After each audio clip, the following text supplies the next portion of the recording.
When Prophet Muhammad sallallahu alaihi wasallam and Abu Bakr radiallahu anhu reached Mount Thar during the migration to Medina, Abu Bakr, may Allah be pleased with him, carried him up the mountain to a cave called after the name of the mountain, Cave Thor.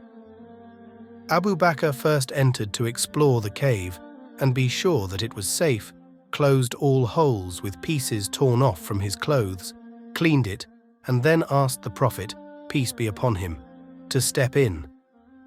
The Prophet, peace be upon him, went in and immediately laid his head in Abu Bakr's lap and fell asleep. Suddenly, Abu Bakr's foot was stung by a poisonous insect. It hurt so much that his tears fell on the Prophet's face. The Prophet, peace be upon him, immediately applied his saliva on Abu Bakr's foot, and the pain went off on the spot. They confined themselves to this cave for 3 nights, Friday, Saturday, and Sunday.